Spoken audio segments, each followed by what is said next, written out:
Stephen Hawking transformed our understanding of the universe, not once, but twice. In 1974, he applied quantum theory to black holes and made a shocking discovery. Black holes radiate heat, something impossible in relativity.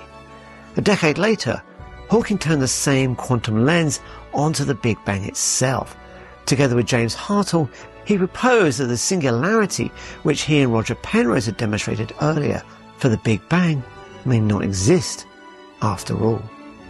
Removing the singularity unsettled those who had built theological arguments based on its notion that physics breaks down at the Big Bang. And unsurprisingly, intelligent design advocates like Stephen Meyer, in his recent best-selling book, have attacked Hawking's work. But as we'll show, these attacks missed the mark. Now, this is a debate I know well. I made a film with Hawking and his collaborators explaining his quantum cosmology, and I've written a book on the subject, Battle of the Big Bang, with cosmologist Niayesh Afshordi. So in this film, Niayesh and I, along with others including Nick Warner, who was one of Hawking's former students and interpreter, explain why physicists reject these intelligent design critiques, and what Hawking's work really shows. The controversy is even hinted at in the Hollywood film about Hawking's life, The Theory of Everything. Stephen, Jane was telling me that you have a beautiful theorem that proves that the universe had a beginning. Is that it? That was my PhD thesis. My new project disproves it. Stephen's done a U-turn. The big new idea is that the universe has no boundaries at all. No boundaries, no beginning. No God. Oh, I see. I thought that you'd proved the universe had a beginning and thus a need for a creator. My mistake. No, mine. The Hartle-Hawking no-boundary proposal suggests that the Big Bang was not a singular point of beginning. It's not like the tip of an ice cream cone, but more like a smooth, rounded surface, similar to a shuttlecock. Like the surface of the Earth, it's finite, but it has no boundary. There is no point on the globe that can be called the beginning. In a related proposal by Alexander Vilenkiin, the universe is said to quantum tunnel from a state with no classical space or time. But Stephen Meyer argues that both of these quantum cosmologies reveal evidence of an intelligent designer. The quantum cosmologist says they'll explain our universe if the solution to the equation gives a wave function that includes our universe as a reasonable possible outcome. But you can't get such a solution until the physicist constrains the degrees of mathematical possibility and essentially inputs information into the mathematical apparatus so that they can depict our universe as a natural consequence of all that. It's a teleological end-directed simulation. So what you have is a mind inputting information to simulate the origin of the universe. That's what's happening in quantum cosmology. So I think actually the move to go to quantum cosmology to get around the clear evidence at the beginning just ends up adding additional weight to the theistic argument. Physics is all about taking the equations that you start with and saying, okay, this set of equations has got an infinite number of solutions, and I need to pick the one that I'm interested in that describes the system I want to be looking at. Suppose I want to think about pitching a baseball. Equations that are involved in that are simple Newtonian mechanics, which have infinitely many solutions. And as a matter of physics, we do this all the time. Our equations have many, many solutions. We have to put in boundary conditions and initial conditions that pin us down to the system we want to look at. So Hartle and Hawking are doing nothing more mysterious than what we do in any model of cosmology. We say, well, we've got a universe today that looks like this. I'm going to put that in to try and figure out where it came from. That fact is not in any way evidence for a divine being. If you think that anytime you put some information into anything, then that means there is an intelligent design. And anything in science is a proof of an intelligent design, because anything we do in science is a hypothesis or a model for something in exclusion of other possible models, like Newtonian gravity could have been 1 over r cubed, could have been 1 over r, could have been many other things. The fact that there is one thing, which is Newtonian gravity, which is how planets and stars attract each other, is that a proof? Probably. I mean, if that argument, of course, can suggest that anytime we see any pattern in science, that should come from intelligent design. So that kind of asserts what you want to prove. The universe is in a particular quantum state. It's not in all possible quantum states. And so what we want to do in quantum cosmology is examine which state that is. Suppose that someone comes along and they say, hey, there's some information in the world. The world must have been created by a mind. Well, they've begged the question. They've assumed the conclusion that they wanted to reach. And why? Because, well, what the naturalist is going to say is that the reason why there's any relationship between minds and information in the first place is that minds are part of nature. And in that broader context of nature, there's information. What's been confused is the physical system and the theoretical description of that system. There's the universe, how it came into existence, how it evolved since it came into existence, how it became what it is today. And then there are the mathematical equations that we use to describe that process. And so, for example, a simpler example, suppose I've got a steam engine. There's a steam engine sitting in my backyard. It's got fire under it. It's got steam. It's turning wheels. I have a mathematical description of the process inside that steam engine. But the equations that I use are not the steam engine. And so when he makes a ridiculous assertion along the lines of, well, there's this wave function of the universe as a mathematical description that exists in the minds of humans, and the universe comes out of those equations, and therefore you need the equations in the mind of a god in order to make the universe, you conflate the physical system with the description of it by somebody who's trying to figure out what's going on. The fact that I have a steam engine in my backyard doesn't need my equations to make it exist in my backyard. The claim that the universe had an absolute beginning has long been used in arguments for a deity.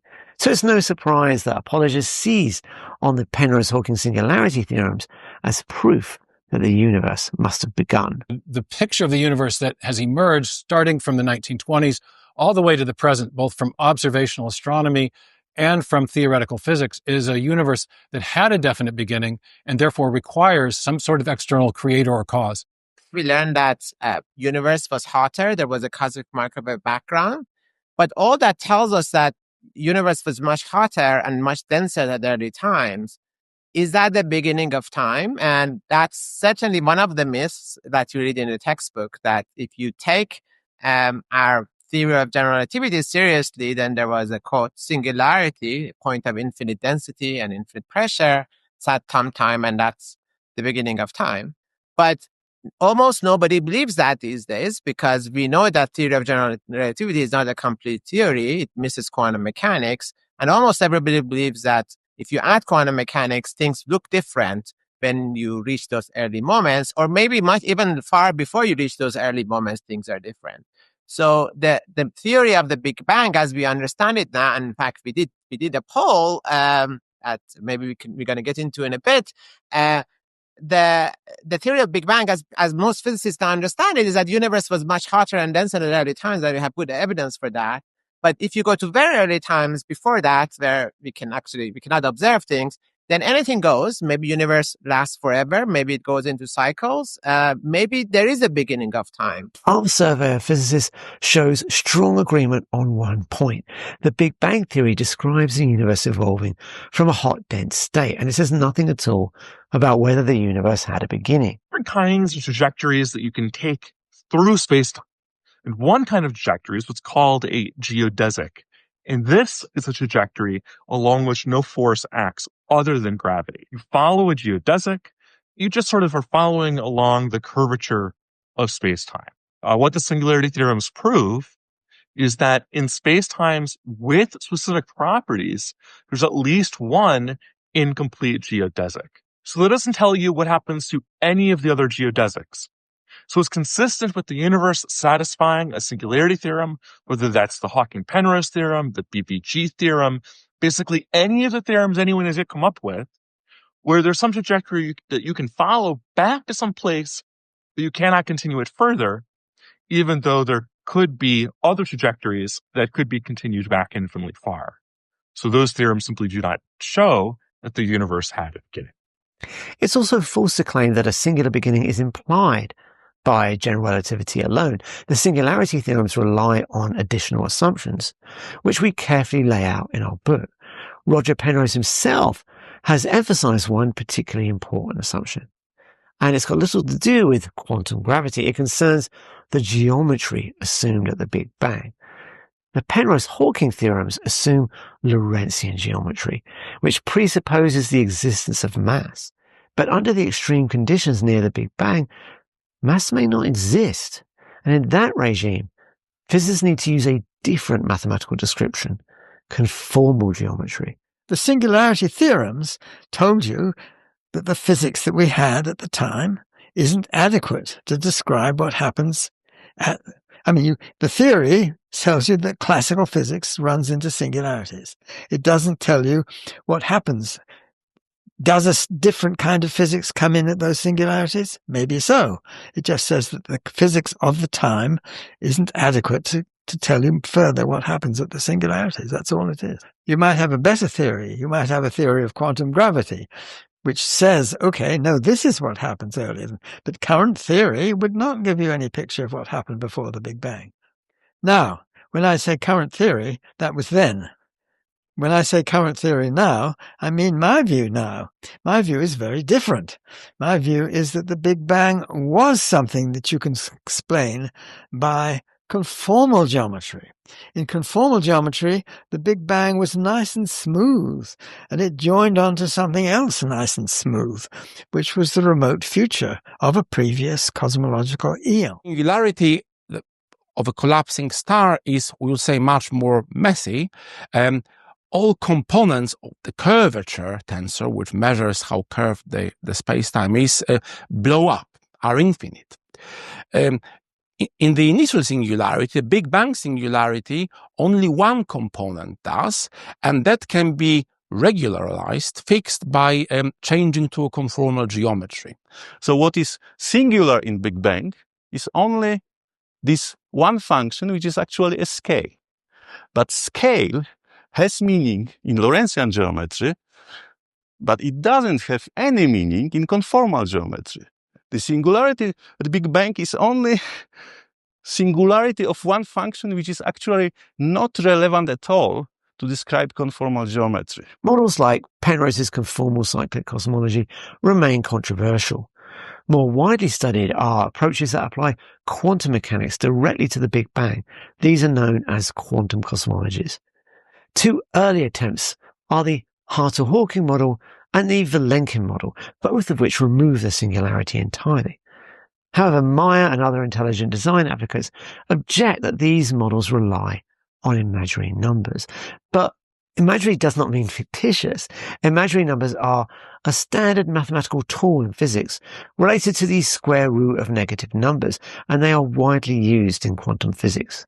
The singularity in quantum cosmology is never eliminated. It's eliminated as an intermediate step in a mathematical transformation that Hawking performs, but he acknowledges that intermediate step exists in the realm, it's in the realm of imaginary numbers and has no physical correlate. And so if you convert back to real numbers, the singularity reappears. So in Vilenkiin's quantum cosmology, there is still a singularity, an absolute beginning. It's also presupposed in the Hawking-Hartle model and is not really eliminated, except as Hawking himself acknowledges, as a mathematical trick. In Hartle and Hawking's solution, there is no singularity because you demand that the solution is regular, that it doesn't have a singularity. And if you think about it, that's the reason that the Hartle-Hawking solution makes sense and fits into the framework of general relativity. Because if there were a singularity, that would mean that the theory would break down there. So what Hartle and Hawking propose, essentially the proposal comes down to saying that we're going to assume that we can describe the early universe in some way using semi-classical physics and general relativity. And for that, you need there to be no singularity. And also you need to have some idea of what happens in the past. you need to have some boundary condition there. And they chose a very mathematically elegant one, which is to place no boundary on the manifold.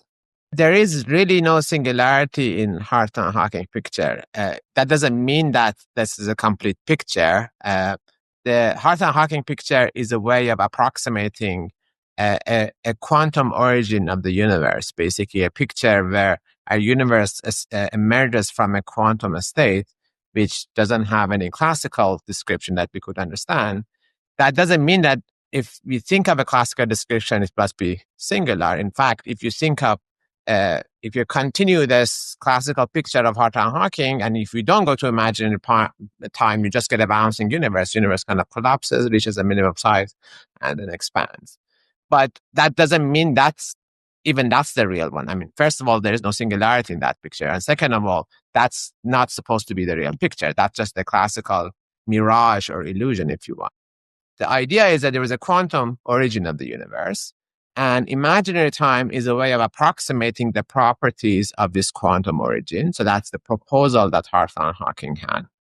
So in relativistic spacetime, when you determine the distance between 2 points in spacetime, that 4-dimensional distance is determined by the squares of a bunch of parameters, a time parameter and 3 spatial parameters. When we say that we have placed time with imaginary time, what's actually going on is that we're changing the sign on the square of that time parameter. So one way you can think about it is that you can think about it as replacing time with imaginary time. Another way you could think about it, a different way you could think about it, is that you're just changing the sign on the square of that parameter. That's called changing the signature of the metric. Now, we don't observe any place in the universe where the signature changes, but I don't see a reason why, some a priori reason why we couldn't have some region where something else happens with the signature than in the locations that we've been able to examine. Quantum mechanics involves this rather counterintuitive thing called tunneling.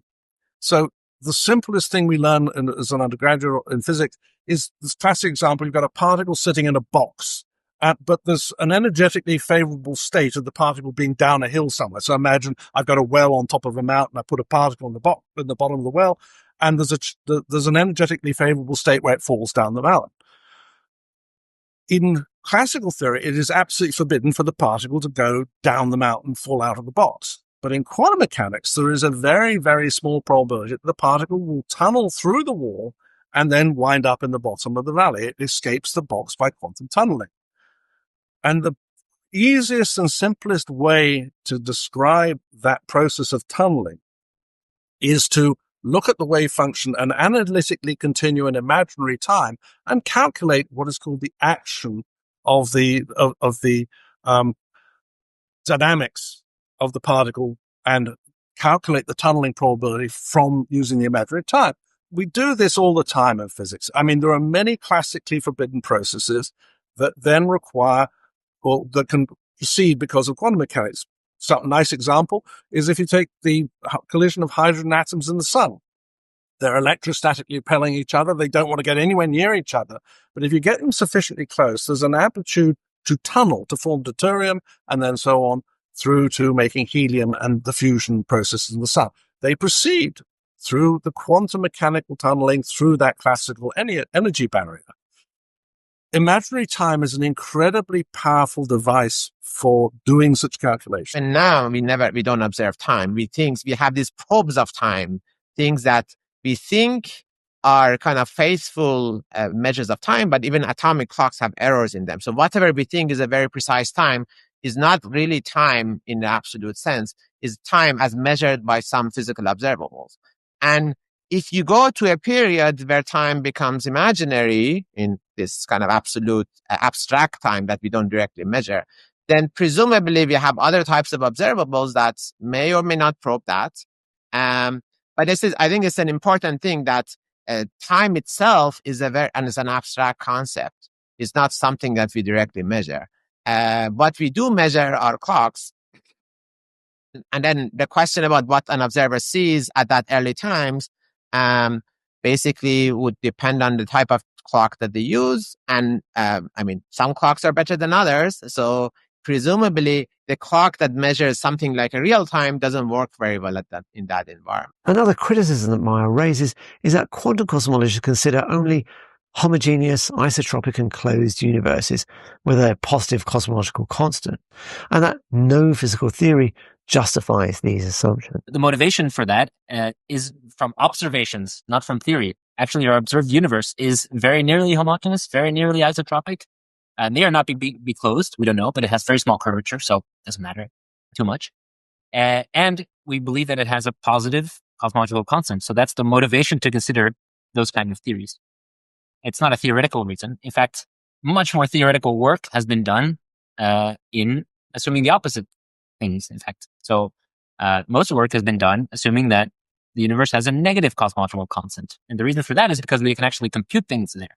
So it's not true that we've only considered those options of homogeneity, isotropy, closeness, and positive cosmological constant. In fact, we've done all the opposites. So we've examined universes with negative cosmological constant. They're known as anti-de Sitter space. There's a beautiful correspondence there, which is very powerful and allows us to compute the wave function of the universe, which doesn't involve any assumptions about homogeneity, isotropy, nothing like that. And so we can very powerful tools in quantum field theory to compute the wave function of the universe in that case. So I would actually say that most work has been done, essentially all work has been done for negative cosmological.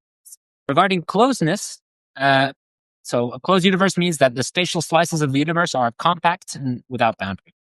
So it's true that in general, in the Hartle-Hawking proposal, that is what's considered. It's just because in that setting, their proposal makes the most sense, because what their proposal says is you should take the spatial slice and basically you should fill it in. And it's just easier to fill in a compact space. Like think of a sphere, you can fill that in easily, no?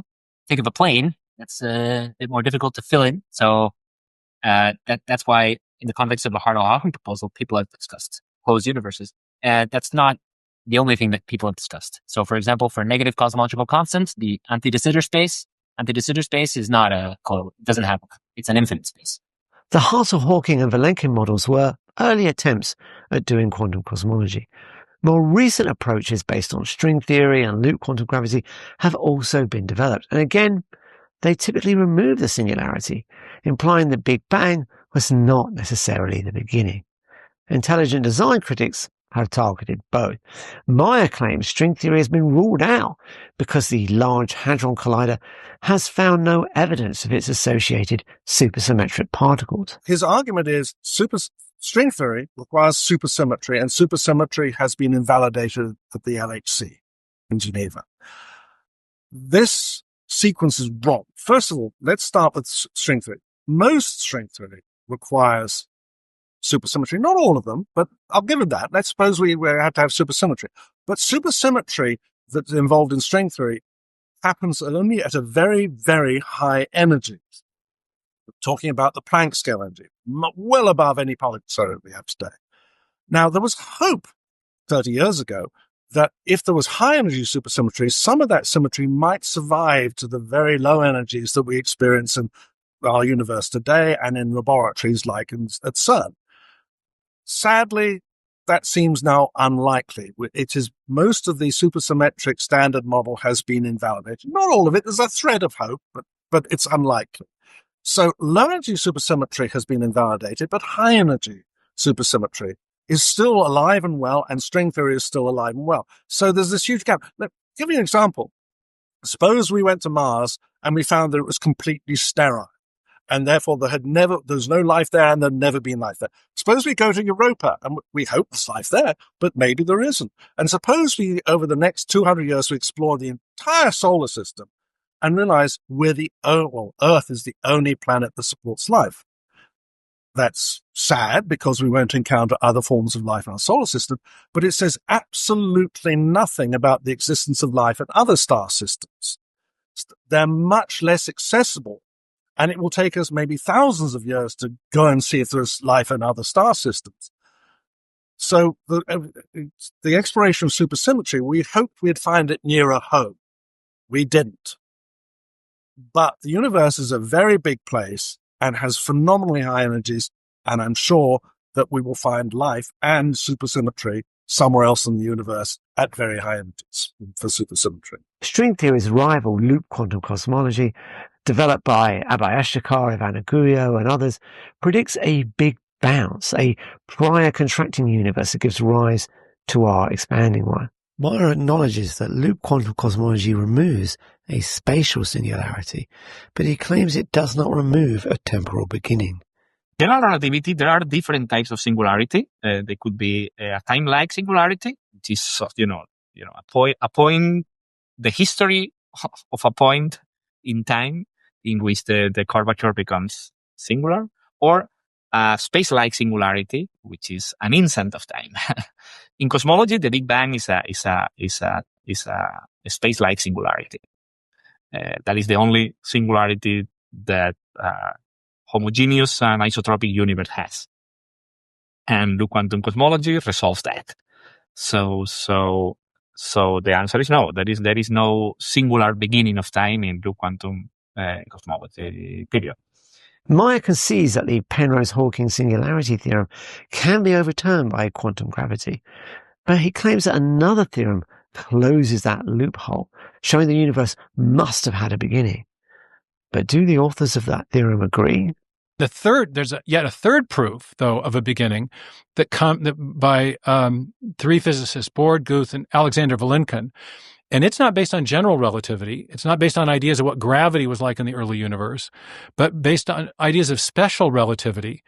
It's a little tricky to explain easily, but basically they show that there is, again, a limiting case and therefore a definite beginning to time, and therefore, and that it does not have the same loophole that the singularity theorems of Hawking and Penrose. In 2003, I was working with Arvind Borda and Alex Vilenkiin to understand what we can learn about how inflation might have started and how far back it could have gone. And in particular, once we realized that inflation could be eternal into the future, it seemed like a very natural question to ask, could inflation have also been eternal into the past? And what we found was that inflation could not be eternal into the past. What we basically managed to achieve was proving a theorem which says that any expanding region of space-time that has some minimum expansion rate can only go back so far and not infinitely far. So that means that inflation must have had a beginning. It doesn't really say that the universe must have had a beginning, but it says that the universe could not have been expanding forever up until the present time. So we interviewed by Ashtekar, and in their model they have a bouncing universe, and they say, well, that means the universe could be eternal in the past, and that theorem doesn't prevent that. Is that right? Yeah, that is right. It proves that inflation must have a beginning, right? The universe as a whole, the theorem doesn't say that. It says that the expansion of the universe must have a beginning. Meyer also cites a paper by Vitani and Vilenkiin claiming it reinstates the beginning. This paper by Vilenkiin and Metani, they work not with loop quantum cosmology. They work with Wheeler-DeWitt quantum cosmology, which is known to have singularities, to not completely resolve the singularity generally. So I would say that doesn't apply to loop quantum cosmology. Metani and Vilenkiin argue that certain oscillating models would ultimately originate in a state of zero volume. But is such a state even physically allowed in loop quantum cosmology? Tunneling to zero volume in quantum gravity, generally speaking, is a possibility, right? This is, Stephen Hawking, Hartle, they have been using something very similar, and it's an attractive possibility that have attracted attention. And if you have theory of quantum gravity, you should check whether that transition is possible or not.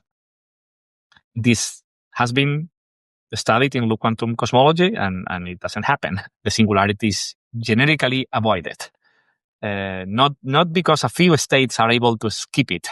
It's because generally there is no state which, tunnels to zero volume or infinite density or infinite curvature. And so that has been proven within quantum cosmology. It's often claimed that certain quantum cosmologies describe a universe coming from nothing, as the universe emerges from a state with a zero radius. But yet the laws of physics still apply. Critics then respond, well, how can the laws apply if the universe is not there, as laws are merely descriptions? But that assumes a controversial interpretation of laws known as Humean, which philosophers largely reject. The anti-Humean accounts say that the laws do more than just describe. So in the anti-Humean accounts, the laws are more than just statements that summarize the distribution of facts throughout the universe. So, for example, Tim Maudlin has a view of laws according to which the laws are sui generis entities. That is, the laws are special entities that cannot be explained in terms of anything else. And on Maudlin's view, the laws are explanatory rock bottom, so not explained in terms of anything further. Many anti-Humean accounts are compatible with a view like Vilenkiin's, where the laws would have existed even if the universe had not. So, for example, some philosophers think the laws are made true by the essences that items have. It's a necessary fact about the essences that items have that certain statements will be true of those items even when those items don't exist. Finally, intelligent design advocates argue that quantum cosmologies cannot explain why the universe exists at all, and that only a mind can do that. Right, that the Hartle-Hawking model doesn't tell us about why physical reality exists in the first place. Arguably, no physical theory that we have does that. Does that establish God's existence somehow? Well, there's an old argument that goes all the way back to Leibniz that's very similar in form. Leibniz thought this: well, if the universe is contingent, the universe could have been otherwise, if it could have not existed, there must be something that necessarily exists that explains why there's anything that contingently exists. So this argument begins with the premise that the universe and all of its features could have been otherwise. That's a feature, a property that philosophers call contingency. So the idea is that the universe and all of its features are contingent. And then it's supposed to conclude that there's a necessary cause of the universe. That is, something that couldn't have been otherwise. Well, there's two possibilities.